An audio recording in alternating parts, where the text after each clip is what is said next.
Maqaa Abbaa, kan Ilmaa, kan Hafuura Qulqulluu, sadanuu akka tokkoo. Ameen. Maqaa Abbaa, kan Ilmaa, kan Hafuura Qulqulluu, sadanuu akka tokkoo. Ameen. Maqaa Abbaa, kan Ilmaa, kan Hafuura Qulqulluu, sadanuu akka tokkoo. Ameen. Walaloo Hafuuraa.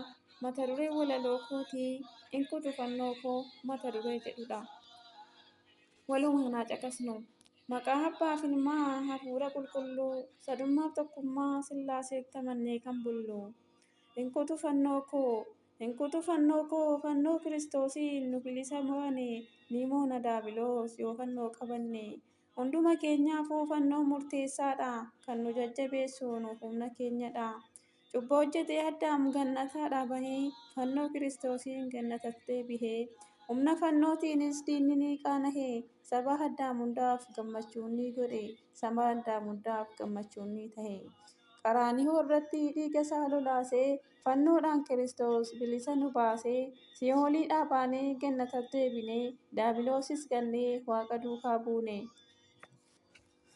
Seexanni fannoodhaan yeroo hidhametti Si'ool duwwaa taate mul'atte bakkeetti. Fannoo Kiristoostu nuuf humna nuuf tahe. Diina keenya kuffisee lafaan isa gahe. Diina keenya kuffisee lafaan isa gahe. Diinni si gowwoomsuu waan fedhe jedhullee qarshii horii qabee si bira dhufullee. Kuti fannoo kan kee akka sirra hin bulle siin jedhee si boonsuun yoo si sossobellee. Tole hin jedhiniif hin sarminan mallee, tole hin jedhiniif hin sarminan mallee. Fannoon humnaa qabadhu sirriitti, humna isaatti amanii hin shakkin lapheetti. Kanaafuu kakadhu hin kutin fannoo kee, sitti hin dhiyaatu hin sodaata diinni kee. Duuka isaa bu'uudhaaf hidhadhu fannoo isaa, fannoon humna qaba diina kee moosisa, fannoon humna qaba diina kee moosisa. Abdii kee godhadhu amani humni isaa, qarshii horii miti ulfaataa dhiiga isaa. Dhiiga isaa fi foon isaa fannoo irraa argannee haadha gaafa rakkoos durbee badhaafamne. Fannoo isaa jalatti haadha isaa nuuf kennee garuu hedduun isaanii isa kan hin beekne, garuu hedduun isaanii isa kan hin beekne.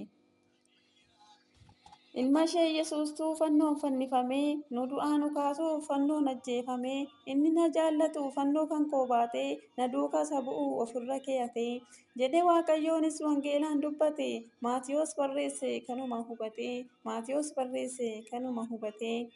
Kan fannoo koo baatee ana duukaan buune anaaf ta'uu malee inni nan jaallanne nuun jedhe Waaqayyos inni nu jibbine. Ofirra kaa'annee mormatti hidhannee kanaaf duuka buunu fannoo isaa qabanne.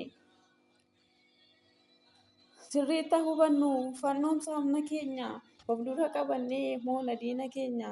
Yoomuu hin irraanfatiin tasaan dagatinii hin kutin fannoo kee ofirraan baasinii hin kutin fannoo kee ofirraan baasinii. Na kakaasee kan na jalqabsiisee kan na xumursiisee Waaqa tokko kan ta'an Waaqa Abbaaf, Waaqa Ilmaaf, Waaqa Hafuura Qulqulluuf galanni haa ta'u hanga bara baraatti. Ameen. Hordoftoonni amantaa Ortodoksii hundumti keessan baga ayyaana ifa fannoo gooftaa keenya keessa keenya qoricha keenya uumaa keenya Yesuus Kiristoos nagaadhaan geessanii ayyaana gaarii ayyaana nagaa jaalalaa dhiifama isaa fuula isaa duraatti argannu nuuf ta'uun fedhaaf jaalala Waaqayyoo nuuf haa ta'u eebbifamaa ayyaana gaarii.